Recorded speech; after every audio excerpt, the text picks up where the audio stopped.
Hi everyone, welcome back to Cook and Chat with Stella. So today I'll be cooking jollof rice with some gizzard in it. Yes, so here's my gizzard already cooking. I'll be adding some water in it for it to boil more and then cover it aside. Right now I'll be blending my tomatoes, pepper and shombo with garlic and ginger and some dried herbs and onion. So if you notice, I did not add much water in it so as to make it dry fast when I start cooking it on fire. So right now the gizzard is cooked, and then I'll be frying it in my air fryer, and I'll leave that to cook, yes, for it to fry while focusing on other things. So now I'll be setting the timer on meat. And then setting it for I think 50 minutes. 50 minutes is too much, but I just used it as an estimated time. Yes, but because it got fried before that time, so I just had to use that for estimation. Yes, so if you don't over fry it, it will get too dried. So right now I added some oil into the pan, my pot, and added some tomato paste, and then I'm going to fry it so that it can get really cooked. You can see how it looks. Adding my tomato puree into the pot. Remember I told you I don't add much water, that's why it's very thick like this. Yes, there's a reason for that. So yes, you're going to fry it very well and also leave it to cook for some few minutes. Right now I'm checking on my gizzard to know how far it has fried. Yes, I'll leave it to fry more and then go back to cooking. Here is it.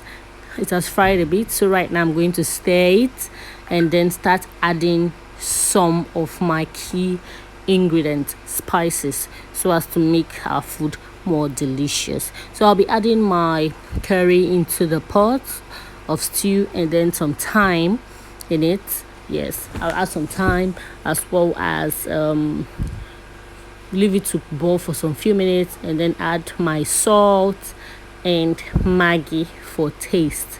Yes, I'll add my salt and Maggi for taste. So whilst cooking this, I'm going to ensure that I do not add too much water in this sauce because we want all the deliciousness to enter into our rice. It's very important.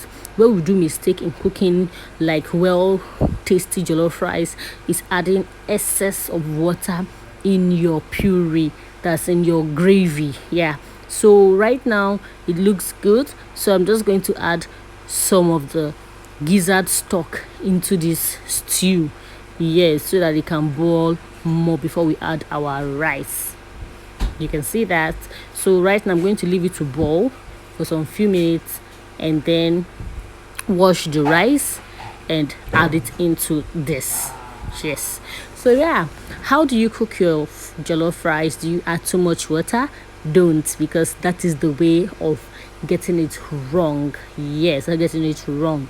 Shombo has to be more when cooking your jollof rice so as to get that red look that it gets. So right now I'm adding my rice into this puree. Yes, and I'm not going to add more water for now. Remember I said for now. Whenever you're adding water, you have to make sure that you are careful not to over add water into it so that it doesn't get too mashed up as well as lose its taste. We want it to be very tasty. Yes, so right now I'm going to just add some more water, just a little water, and then leave it to cover for a while. Yes, so yeah, I'll cover it and yeah, checking it on it again. You can see what I'm talking about. Ensure that you put it on low heat. Yes, because you are not adding too much water in it. It has to get cooked with the sauce, the juice of that rice. So imagine taking a spoon of this rice and right now again I'm going to add some more water and then leave it to cook. Right, so here's my carrot already chopped, green pepper, onion and runner beans. That's what I'll be using for this jollof rice. Yes, so right now you can see, so for now I'm not going to add any water into it again. I'll cover it with some foil and then leave it to cook on low heat again for some time. Yes, very essential. I skipped that part when I did that. I already did that before I remembered to cover that scene. So here it is after I covered it with some foil. You can see it looks different and it's cooked.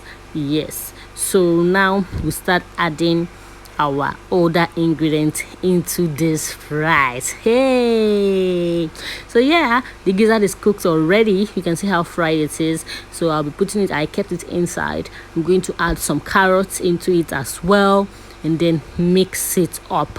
Yes, then subsequently I'm going, yeah, so I'm going to add my runner beans and green pepper. Yes, and also stir it. Do you like this recipe? I think you should try it for your family because it was very tasty and delicious. And I would encourage you to try the way I cooked this jollof and see the outcome yourself. Yeah, so I'm adding some onions for that last crunchiness, like I told you how I like my food, some of my food to taste. Yeah, so this is how it looks, and then I'm ready to serve. Yeah, when we ate it we loved it and it was delicious. So thank you for watching. I encourage you to please subscribe to my YouTube channel, comment, like and share this video.